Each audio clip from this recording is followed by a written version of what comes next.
Imagine a possibilidade de trazer de volta à vida criaturas que desapareceram da Terra há milhares de anos. Não estamos falando de ficção científica, mas de um campo real, promissor e controverso da biotecnologia moderna: a desextinção. A desextinção é uma das fronteiras mais ousadas da ciência atual. Ela une genética, clonagem, edição de DNA e conservação ambiental em uma tentativa de reverter um dos fenômenos mais tristes da história do planeta: a perda de espécies. De maneira simplificada, trata-se de usar material genético preservado para recriar organismos que já não existem mais na natureza. Mas esse processo vai muito além de simplesmente reviver dinossauros como nos filmes. Ele exige estudos minuciosos, decisões éticas profundas e, acima de tudo, avanços tecnológicos imensos. Vamos explorar juntos como isso funciona e quais animais estão no centro dessas pesquisas. A primeira coisa que você precisa saber é que não se trata de clonagem pura. Em quase todos os casos, o DNA original dessas espécies está incompleto ou danificado. Isso significa que os cientistas precisam reconstruí-lo com base em fragmentos e comparações com os genomas de parentes vivos próximos. Uma tarefa quase arqueológica, mas feita em nível molecular.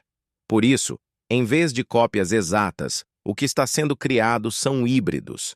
Animais modernos com traços genéticos dos extintos. O objetivo não é apenas nostalgia, mas sim restaurar ecossistemas, corrigir erros do passado e, quem sabe, dar uma nova chance à biodiversidade.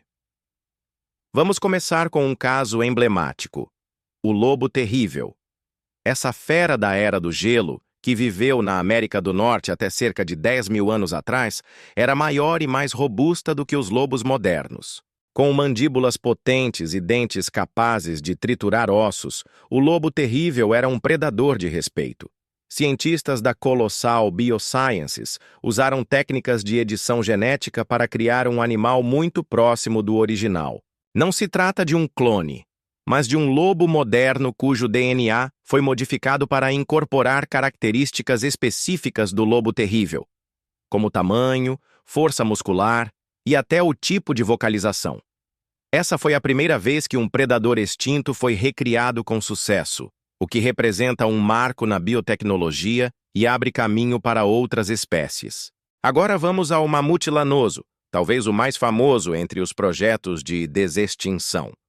Esses gigantes peludos habitaram as estepes do norte do planeta durante a última era glacial.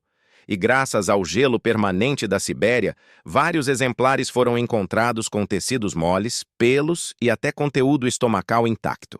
Com base nesse material, os cientistas pretendem inserir genes do mamute no DNA de elefantes asiáticos, seus parentes vivos mais próximos. A ideia é criar um híbrido resistente ao frio, com aparência e funções semelhantes às do mamute. A previsão é que o primeiro exemplar possa nascer até 2030, mas o projeto vai além da curiosidade. A presença desses animais nas tundras poderia ajudar a restaurar o equilíbrio ecológico e até mitigar os efeitos das mudanças climáticas. Outro projeto ambicioso é o do dodô, a ave que virou símbolo da extinção provocada pelo ser humano. Incapaz de voar e sem predadores naturais, o dodô foi exterminado em poucas décadas após a chegada de colonizadores europeus à Ilha Maurício. Usando o pombo de Nicobar como base genética, os cientistas estão tentando recriar essa ave extinta há mais de 300 anos. A tarefa é delicada, mas já está em andamento. E ela levanta uma pergunta fundamental: o que faremos diferente desta vez se o dodô realmente voltar? O tigre da Tasmânia, ou tilacino, é outro nome importante nessa lista. Apesar de chamado de tigre, era um marsupial carnívoro, com a aparência de um cão listrado. Foi oficialmente declarado extinto em 1936, mas agora está no centro de um projeto que tenta reconstruí-lo usando como base genética o Dunart, um pequeno marsupial ainda existente. A complexidade aqui está no desenvolvimento embrionário típico de marsupiais, que envolve o nascimento precoce e o desenvolvimento posterior na bolsa. Isso exige tecnologias reprodutivas bem diferentes das utilizadas em mamíferos placentários. Já o pombo passageiro, que chegou a ser a ave mais numerosa da Terra, desapareceu por completo no início do século XX. Ele é uma forte candidata à desextinção, e cientistas estão tentando recriar suas características usando como base o DNA de pombos modernos de espécies próximas. Essa abordagem de edição genética com espécies vivas similares é a mais comum atualmente, e ela também está sendo explorada em projetos como o do rinoceronte lanudo, que viveu em regiões frias da Eurásia. Seu DNA foi extraído de fósseis preservados no gelo, e o parente vivo mais próximo, o rinoceronte de Sumatra, pode ser a chave para trazê-lo de volta. E quanto ao majestoso leão das cavernas? Fósseis congelados revelaram amostras genéticas de qualidade surpreendente.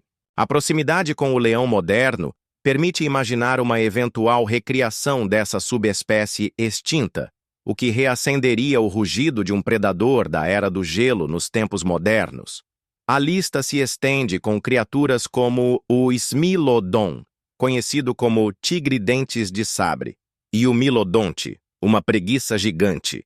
Embora o desafio com esses animais seja a ausência de um substituto gestacional compatível, avanços em úteros artificiais podem, no futuro, tornar sua volta uma realidade.